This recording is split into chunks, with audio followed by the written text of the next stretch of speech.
morning of October 26, American forces knew contact was imminent. Intelligence suggested Japanese carrier aircraft were searching aggressively, probing for a decisive strike. What remained uncertain was timing, and timing in carrier warfare was everything. A few minutes could determine whether defenders met the enemy at altitude or watched helplessly from below. Aboard the carriers, flight crews worked under crushing pressure.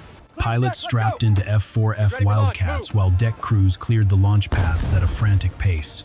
These were not elite aces chosen for heroism. They were trained professionals who understood that their mission was brutally simple: stop the bombers or watch ships burn. The scramble came late. As Wildcats clawed for altitude, reality set in with cold clarity. Below them stretched a massive American task force over 20 ships moving in formation, their decks crowded with aircraft, fuel, and men. From the air, it was a tempting, vulnerable target. Leading one of the fighter sections was Lieutenant Stanley Swede Veitaza. 5 months earlier, he had been a dive bomber pilot forced into a desperate fight against superior enemy fighters. That encounter had earned him a reputation for calm aggression and an unshakable presence under fire. Now, that same composure would be tested again, this time with far more at stake. As the Wildcats climbed, reports crackled over the radio. Enemy aircraft had been sighted. Distance was closing fast. The altitude gap remained unforgiving. The defensive screen that American doctrine depended upon was already compromised, and everyone in the formation knew it. Then the bombers appeared. Japanese dive bombers emerged from the clouds, disciplined and purposeful, slipping past the struggling interceptors. Anti-aircraft fire erupted from the ships below, dark bursts clawing at the sky. Bombs fell through smoke and tracer fire, slamming into steel decks with violent finality. Explosions rippled across a carrier's flight deck, sending fire and debris into the air. For the men in the Wildcats, this was the worst moment a fighter pilot could face, watching destruction unfold while knowing there had been no way to stop it in time. Anger replaced shock. Focus replaced despair. The battle was no longer theoretical. If they could not prevent the first strike, they would make certain there was no second chance. The sky above the American task force erupted into chaos. Smoke, flak, and contrails tangled together as aircraft from both sides tore through the thin air at lethal speeds. Below, sailors on USS Hornet watched helplessly as enemy dive bombers completed their runs, bombs slamming into steel with brutal precision. Fire spread across the flight deck, and the illusion of control vanished in seconds. For Lieutenant Stanley Veitaza, there was no time for disbelief. As the Japanese WWII Val bombers pulled out of their dives and turned for home, he finally had his opening. Anger sharpened his focus. He rolled his Wildcat into position, closed the distance, and squeezed the trigger. 6 .50 caliber machine guns erupted, tearing into the enemy aircraft. One Val disintegrated in mid-air, spiraling down in flames. There was no pause to count victories. Another wave was already approaching. Veitaza repositioned and struck again, cutting down a second bomber before it could escape. But even as enemy planes fell, more pressed through. Bombs continued to fall. The Hornet was still under attack, and the cost of arriving late was being paid in fire and blood. Then came the moment no pilot ever forgets. One damaged Val, trailing smoke and flame, did not turn away. Instead, it stayed low and aimed straight at the carrier's island. Anti-aircraft guns hammered it relentlessly, but the aircraft kept coming. Sailors watched in frozen disbelief as the bomber slammed into the ship, detonating in a violent explosion that sent fire racing across the deck. It was not a calculated suicide mission in the later sense. It was chaos, desperation, and momentum colliding in the worst possible way. From above, Veitaza saw it all. The explosion, the fire, the failure. For a brief instant, there was nothing he could do but watch. Then a new warning crackled over the radio. Another attack was forming. This time, the target was USS Enterprise. Veitaza did not hesitate. He ordered his squadron to break off and regroup. There was no glory left over the Hornet, only survival ahead. As the Wildcats climbed once more, they regained the altitude they had lacked earlier, converting speed into energy for the fight that mattered most. 4 Val bombers emerged through the clouds, flying straight and confident, unaware of what waited above them. Veitaza led the descent. The Wildcats burst out of the clouds head-on, guns blazing. One bomber exploded almost instantly as fuel ignited. Another tried to evade, but Veitaza stayed with it, turning tightly, lining up the shot, and finishing the kill at close range. The remaining bombers scattered in panic, their formation shattered. The sky that moments earlier had belonged to the attackers now belonged to the defenders. But even as burning wreckage fell into the sea, Veitasa knew the battle was not over. Dive bombers were only part of the threat. Somewhere below, torpedo planes were already lining up their run. The next threat came low and fast. As the smoke from the dive bomber attacks drifted across the fleet, a new warning cut through the radio traffic torpedo bombers. Unlike dive bombers, these aircraft did not announce themselves with screaming dives. They approached just above the waves, steady and patient, built to kill carriers with a single well-placed hit. Lieutenant Stanley Veitasa rolled his Wildcat over and pushed the nose down hard. Beside him, his wingman, Leroy Tex Harris, followed without hesitation. From altitude, they dove like stones, converting height into speed, racing the clock before the torpedo planes could line up their attack runs. The Japanese formation never saw them coming. At maximum speed, the two fighters tore through the bomber formation, streams of .50 caliber fire ripping into aluminum skins and fuel tanks. One torpedo plane burst into flames almost instantly. Another staggered, lost control, and plunged into the sea. The remaining aircraft scattered in panic, abandoning their carefully planned attack patterns. But the fight demanded more than speed. It demanded judgment. Veitasa resisted the urge to chase every fleeing target. Ammunition was running low, fuel was being burned at an alarming rate, and experience told him what was coming next. There would always be another wave. The true danger was being caught unprepared when it arrived. He ordered restraint, climb, regain energy, prepare. For a brief moment, the sky seemed almost quiet. Smoke columns marked where aircraft had fallen. Below, sailors on the carriers worked frantically to control fires, treat wounded men, and keep their ships alive.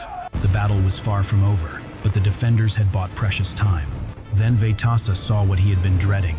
A full formation of torpedo bombers was approaching 8 aircraft, intact and disciplined, flying directly toward the American carrier screen. Their target was unmistakable. If even one broke through, the consequences could be catastrophic. Veitasa pushed his engine to the limit and charged alone into the formation. Anti-aircraft fire from the fleet filled the air with black bursts, tearing gaps through the attackers. But it was not enough. The bombers scattered, each breaking in a different direction, forcing impossible choices. Veitasa selected one target and stayed with it through evasive turns and clouds. He fired until flames erupted from the bomber's wing, then broke away, searching desperately for the others. His ammunition was nearly gone. His margin for error had vanished. That was when he saw the final attacker. A lone torpedo bomber, damaged but still flying, turned toward the fleet. Veitasa opened fire with everything he had left. Tracers slammed into the aircraft. Fire engulfed it. Still, it did not fall. His guns clicked empty. There was nothing left to do but watch. The burning aircraft plunged downward and struck USS Smith, exploding in a violent fireball that consumed the destroyer's bow. Flames climbed skyward. Men were thrown across the deck. The shockwave rippled across the water. When the smoke began to clear, the air battle was over. Veitasa turned for home with an empty gun bay and a heavy silence in his cockpit. He had done everything possible, and still, the cost had been severe. That was the truth of carrier warfare. Victory was not measured by survival alone, but by what it demanded in return. From a strategic standpoint, what happened in the sky that morning mattered far beyond the burning decks and shattered aircraft. In the Pacific War, aircraft carriers were not merely ships, they were the war. Their survival or destruction shaped entire campaigns, dictated momentum, and influenced decisions made thousands of miles away in Washington and Tokyo alike. The fact that USS Enterprise remained operational was no small detail. At that moment in 1942, the United States could not afford to lose another fleet carrier. Industrial power was growing, but replacement ships were still months away from service.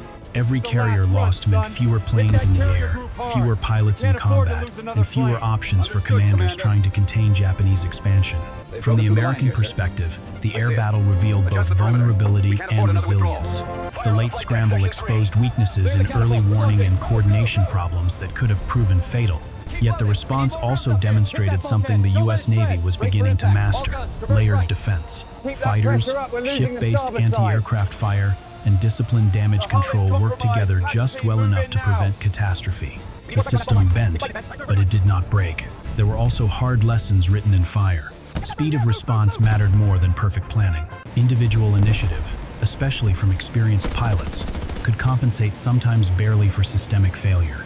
Stanley Vaitassa's actions were not part of a carefully scripted doctrine. They were improvisation under pressure, executed with technical skill and ruthless clarity. Internationally, the battle underscored a shift already underway. Japanese naval aviation remained deadly, but it was no longer unstoppable. Losses in trained aircrews were becoming irreplaceable. Each failed attack represented not just a missed opportunity, but a permanent reduction in combat power. For Japan, this attrition would prove far more damaging than the loss of machines. In the United States, stories of the battle filtered home slowly, stripped of chaos and fear, condensed into quiet reports of ships damaged but afloat. There was no triumphalism, only relief. Relief that the line had held. Relief that the war, for one more day, had not turned irrevocably against them. And beneath that relief lay an unspoken understanding. Next time, the margin might be even thinner. When Lieutenant Stanley Vaitassa brought his Wildcat back toward the carrier, his guns were empty and his body was running on exhaustion alone. The sky above the fleet had quieted, but the silence carried weight. Fires still burned, damaged crews still worked. Men were still being pulled from smoke and twisted steel. That day, Vaitassa became what history would later call an ace in a day. By any numerical measure, it was an extraordinary achievement. But numbers alone fail to capture what truly mattered. His victories were not about personal glory or tally marks on a fuselage. They were about time, minutes stolen from the enemy, seconds bought for ships struggling to survive, and narrow margins that kept disaster from becoming irreversible. The USS Enterprise remained afloat and operational. That single fact echoed far beyond the horizon. In the months that followed, the ship would continue to fight, carrying American air power deeper into the Pacific. Its survival was not guaranteed by strategy alone, but by individuals who refused to yield when systems faltered and plans unraveled. Vaitassa survived the war. He continued his service, building a long and distinguished career in the United States Navy. Yet, like many who lived through such moments, his legacy is defined less by what he achieved afterward and more by what he carried with him. Combat leaves no one untouched. The memory of burning aircraft, falling comrades, and decisions made in fractions of a second never fully fades. This is the uncomfortable truth of war. Even its most necessary victories leave scars. Courage can prevent catastrophe, but it cannot erase loss. The flight decks are repaired. The wreckage is cleared. History moves forward. But the cost is always paid by people, not machines. The events of that October morning remind us that modern warfare is often decided not by sweeping maneuvers, but by isolated moments where preparation, experience, and resolve collide. In those moments, the difference between survival and annihilation can rest on one pilot, one decision, one final burst of fire. And that raises a question worth asking. When the margin is that thin, what lessons should we carry forward, so that the next generation never has to pay the same price?